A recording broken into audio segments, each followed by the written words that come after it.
निधि जैन जी, गुजरात से। राधे राधे महाराज जी।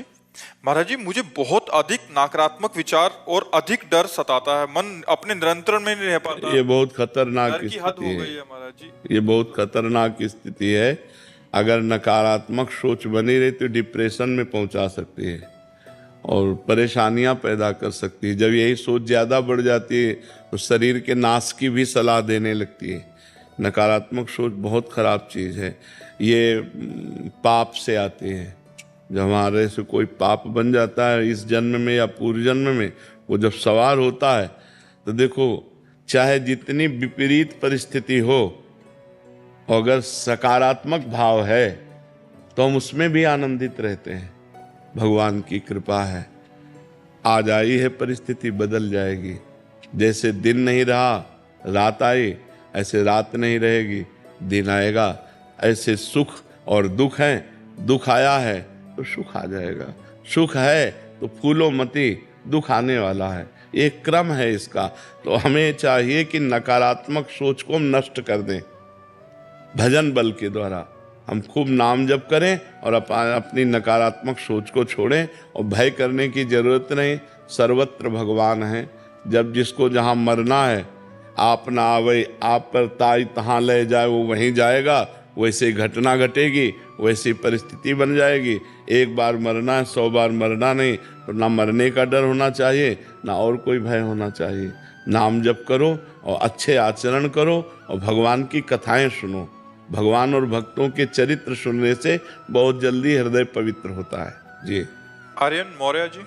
राधे राधे महाराज। राधे राधे महाराज जी। महाराज जी, मेरा सवाल है कि हम युवाओं को अपने कैरियर और व्यक्तित्व विकास दोनों का सामंजस्य कैसे बिठाना चाहिए? अपने विकास के प्रति आगे बढ़ना है। जब तक बच्चा अध्यात्म जीवन में नहीं होगा तब तक विनाश की ओर तो बढ़ सकते हो, विकास की ओर बढ़ना संभव नहीं। यहाँ जो कुछ देख रहे हो सब विनाशी है। आप बेईमानी करके रुपया कमा सकते हो, आप घूस दे करके किसी डॉक्टर बन सकते हो, कोई पद प्राप्त कर सकते हो, लेकिन वो सब विनाशी है। 4 दिन बाद जब तुम्हारे प्राण छूट जाएंगे तो शरीर ही छूट जाएगा, पद छूट जाएगा, बैंक बैलेंस छूट जाएगा। तो इसको विकास हम कहें या विनाश कहें? विचार करके देखिए। विकास तो तब है जब लोकांतर की भी गति हमारी अच्छी हो, हमें भगवान की प्राप्ति हो, या भगवान के द्वारा ऐसे उत्तम फिर हमारा जन्म हो, हम उत्तम कर्म करने वाले बने, हमारे अंदर सद्गुण हो, हम परोपकार करें, समाज को सुख पहुंचा सकें। इसके लिए अध्यात्म की आवश्यकता है।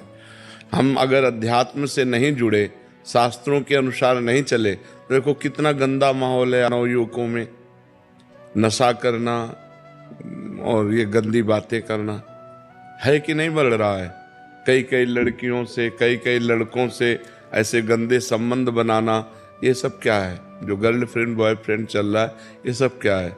ये विनाश की तरफ है या विकास की तरफ है? आप विचार करके देखो। ब्रह्मचर्य का नाश करना, पवित्रता का नाश करना, मन को गंदे संस्कार देना, ये तो विनाश की तरफ जा रहे हो। इसके बाद फिर व्यसन करना, फिर इसके बाद व्यसन के लिए उद्दंडता करना, हिंसा करना, चोरी करना, अपने माता पिता को प्रताड़ित करना, ये सब विनाश की बातें हैं बच्चा। अगर हम लौकिक और पारलौकिक दोनों उन्नति चाहते हैं तो हमें अध्यात्म से जुड़ना चाहिए, हमें सत्संग सुनना चाहिए, हमें शास्त्र स्वाध्याय करना चाहिए और भगवान का नाम जप करना चाहिए और अपने माता पिता बूढ़े जनों की सेवा करनी चाहिए। उनके चरणों के आशीर्वाद से हम आगे बढ़ेंगे, ऐसी भावना रखनी चाहिए। अपने बुजुर्गों को भगवान की तरह पूजे। अगर उनका आशीर्वाद मिला तो भगवान का आशीर्वाद मिला। अगर उनका मंगल भावना हमारे प्रति बनी रही तो सामाजिक और पारमार्थिक दोनों उन्नति हमारी होती रहेगी। हमारा नाम जप, शास्त्र स्वाध्याय, सत्संग और सेवा, ये हमारे जीवन को उठा देगी। और जिसके जीवन में ये नहीं है तो वो जीवन विनाश की तरफ बढ़ रहा है। भले वो अपने को समझ रहा है मैं विकास की तरफ जा रहा हूँ, यहाँ विकास नहीं है, यहाँ विनाश है। अंत कब देखना होता है? परिणाम। बुद्धिमान जन परिणाम देखते हैं। जो मूर्ख होता है वो वर्तमान के सुख को देखता है, जो बुद्धिमान होता है वो भविष्य की बात सोचता है कि ये जो कार्य कर रहा हूँ इसका परिणाम क्या होगा, इसका भविष्य क्या होगा। जो विवेकी है वो परिणाम देखता है। तो परिणाम यहाँ जो कुछ भी है वो सब विनाशी है। अगर हमने भगवान का भजन नहीं किया, सदाचरण नहीं किए, परिवार में हम शांति प्रेम नहीं बना पाए, समाज को हम परोपकार के द्वारा सुख नहीं पहुंचा पाए, तो हमारा जीवन विनाशी और विनाश ही कमा पाए। अविनाशी कुछ हाथ में लगा नहीं। अविनाशी है भगवान का नाम, भगवान का ध्यान, भगवान का चिंतन करते हुए भगवत भाव से समाज की सेवा। समझ पा रहे हो आप? जैसे कोई व्यवस्था होनी चाहिए कि हमारे पाप नष्ट हो गए हैं और कितने पाप बचे हैं, ये हमें समझ में आए। वो तो हृदय में ही पता चल जाता है। इसके लिए कोई कागजात की लिखित थोड़ी चाहिए, इसका अपना हृदय जानता है। जिस समय हृदय में संसार के किसी भोगों का आकर्षण न रह जाए, केवल भगवान का ही आकर्षण, हृदय पवित्र हो गया। अब अभी कुछ समय भगवान का आकर्षण, कुछ समय संसार का आकर्षण, तो अभी मलिनता बची है। ज्यादा संसार का आकर्षण और कम भगवान का आकर्षण, तो अभी ज्यादा मलिनता है। बिल्कुल भगवान का आकर्षण नहीं, केवल संसार का आकर्षण, वो घोर पाप जनित मन है। तो ये तो व्यवस्था शास्त्रों में है। अब इसको लिखित थोड़ी दिया जा सकता है। अंदर का विषय, अंदर का हृदय, अब आपका हृदय आपको पता चलेगा कि आपके हृदय में क्या हो रहा है। संसार की प्रियता या भगवान की प्रियता। संसार अच्छा लग रहा है या भगवान अच्छा लग रहे हैं। अगर संसार अच्छा लग रहा है, भगवान अच्छे लग नहीं रहे, तो पूरा का पूरा मन पाप से सना हुआ है। पापवंत कर सहज स्वभाव, भजन मोर ते भाव न काऊ।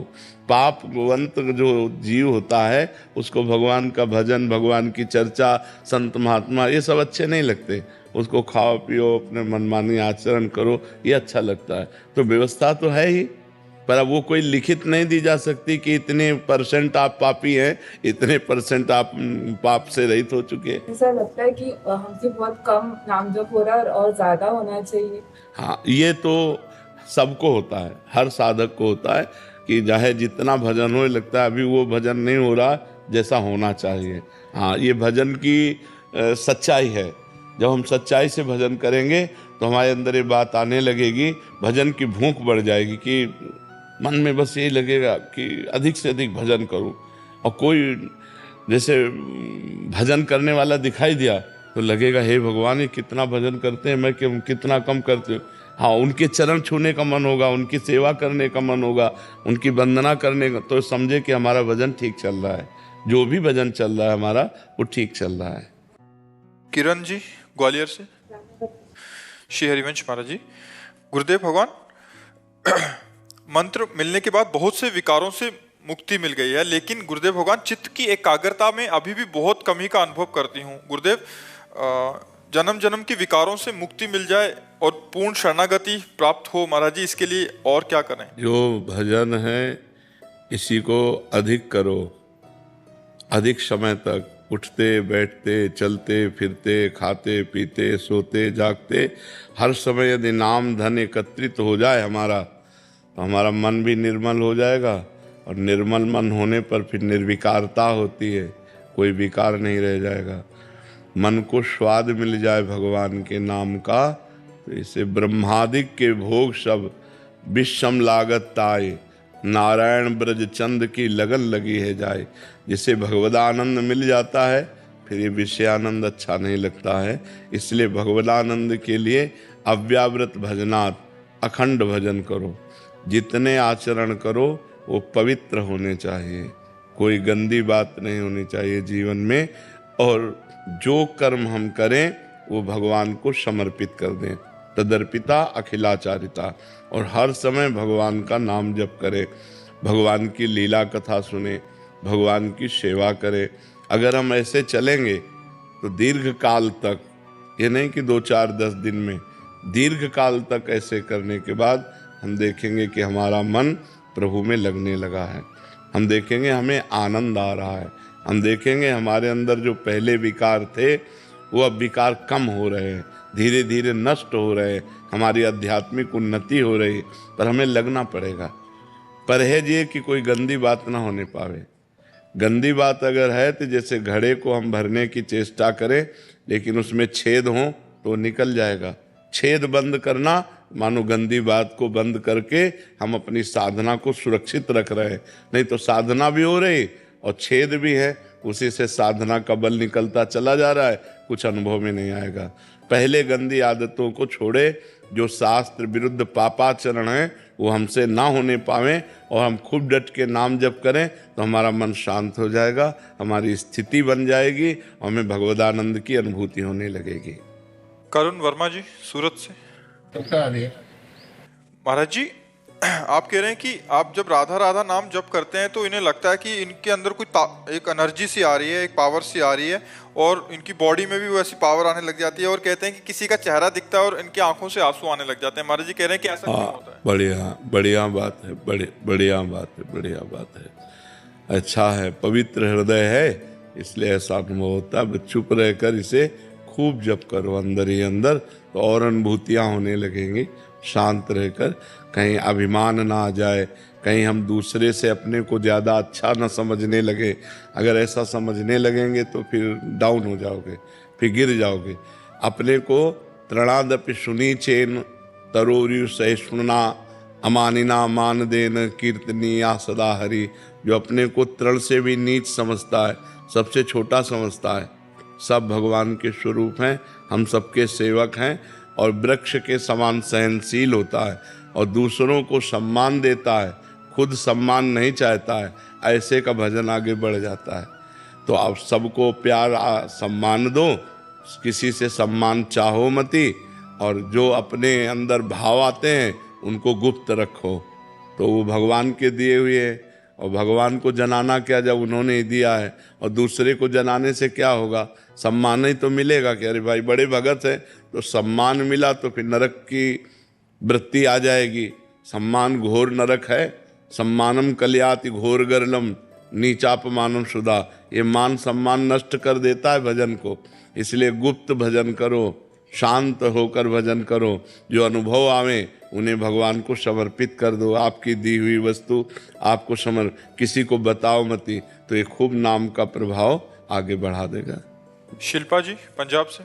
श्री हरिवंश। महाराज जी आपकी कृपा से दिनचर्या अच्छी चल रही है, नियमित सत्संग, एकांतिक वार्तालाप, वाणी पाठ आदि सब कुछ हो रहा है, लेकिन राधा सुधा निधि के पदों में जो श्री जी के लिए जो तड़प पाई गई है वैसी तड़प मुझ में नहीं आ रही। महाराज जी मैं अपने प्रियालाल की सेवा और इसे करो, अभी और करो।